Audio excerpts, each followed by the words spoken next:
একাদশ জাতীয় সংসদ নির্বাচনে লড়তে 231 জনকে সবুজ সংকেত দিয়েছে আওয়ামী লীগ, যার মধ্যে বেশিরভাগই বর্তমান সংসদ সদস্য। তবে কাঙ্ক্ষিত প্রত্যাশা পূরণে ব্যর্থতার পাশাপাশি নানা বিতর্কে জড়িয়ে দলীয় আস্থা হারিয়েছেন প্রায় অর্ধশত সাংসদ।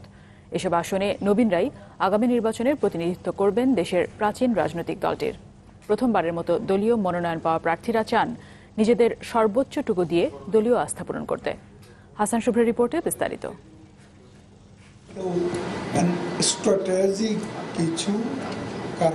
কৌশলগত কারণ দেখিয়ে এখনো ঘোষণা করা হয়নি মহাজোটের চূড়ান্ত প্রার্থী তালিকা।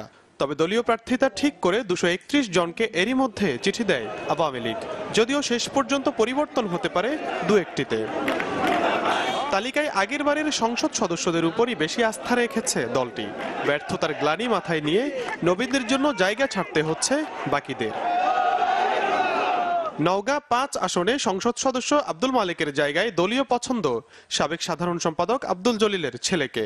সিরাজগঞ্জ 3 আসনে ভরসা ডাক্তার আব্দুল আজিজ। জামালপুরে বর্তমান সংসদ সদস্য কিংবা নতুন মুখ মোজাফফর হোসেনের মধ্যে ভাগ্য খুলবে একজনের। নানা বিতর্কের শিরোনাম আরিফ খান জয়ের হাত ছাড়া হচ্ছে নেত্রকোনা 2। জেলার 3 নং আসনে দলের সংস্কৃতি বিষয়ক সম্পাদক অসীম কুমার উকিল নৌকার মাঝি। কারাবন্দী সাংসদ আমানুর রহমানের পরিবর্তে টাঙ্গাইল 3-এ হাল ধরবেন তার বাবা আতাউর রহমান। জেলার 6 আসনে দলের পছন্দ ঢাকার সাবেক সংসদ সদস্য মকবুল হোসেনের ছেলে। সৈয়দ আশরাফুল ইসলাম সুস্থ না হলে তার আসনে প্রার্থী মশিউর রহমান হুমায়ুন। আর আলোচিত সাবেক পুলিশ প্রধান লড়বেন কিশোরগঞ্জ 2 আসনে। ঢাকা 1-এ নতুন মুখ সালমান এফ রহমান। শেষবারের স্বতন্ত্র প্রতীকের নির্বাচিত সাংসদ হাজী সেলিম এবার নিজ দলের প্রার্থী। চমক হিসেবে দলের যুগ্ম সাধারণ সম্পাদক জাহাঙ্গীর কবির নানকের জায়গায় আসছেন মহানগর নেতা সাদেক খান। ঢাকা 17 আসনে নৌকার প্রার্থী নায়ক আকবর হোসেন খান পাঠান ফারুক। ঢাকা 20 আসনে এম এ মালিকের পরিবর্তে চিঠি পান বেনজির আহমেদ। আর গাজীপুর 3-এ জেলা আওয়ামী লীগের সাধারণ সম্পাদক। মনোনয়ন বাদ পড়েছেন দলের আরেক যুগ্ম সাধারণ সম্পাদক ও সাংগঠনিক সম্পাদকও। শরীয়তপুর 1 ও 2-এ নতুন প্রার্থীতেই ভরসা নৌকার। কুষ্টিয়া 4, ঝিনাইদহ 3 ও যশোর 2-এও অনুজদের জন্য জায়গা ছাড়তে হচ্ছে অগ্রজদের। মাগুরা 1 আসনে নৌকার কাণ্ডারি প্রধানমন্ত্রীর সহকারী একান্ত সচিব সাইফুজ্জামান শিখর।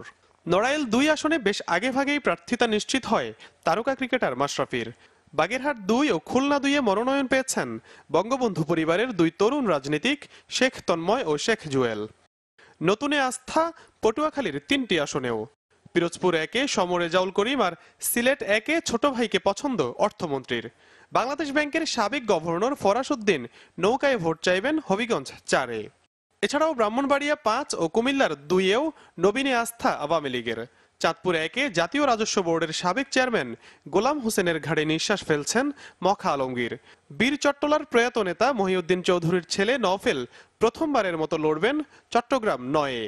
বিতর্কিত সংসদ সদস্য বদি না পেলেও ওই আসনে মনোনয়ন পেয়েছেন তার স্ত্রী। নির্বাচিত হলে জনগণের জন্য উন্নয়নের ঢালি সাজানোর ফুলঝুরি নব্য মনোনীতদের কণ্ঠে। রাজনীতি মানেই শুধুমাত্র আমি ভাষণ দিব বা স্লোগান দিব তা নয়, কিন্তু রাজনীতি মানে হচ্ছে জনগণের জীবনযাত্রার মানের উন্নয়ন। রাস্তাঘাট থেকে আরম্ভ করে এবং মাদক সন্ত্রাস, আমাকে এই কাজগুলোকে অগ্রাধিকার ভাবে দেখতে হবে। হাসান শুভ্র, চ্যানেল 24, ঢাকা।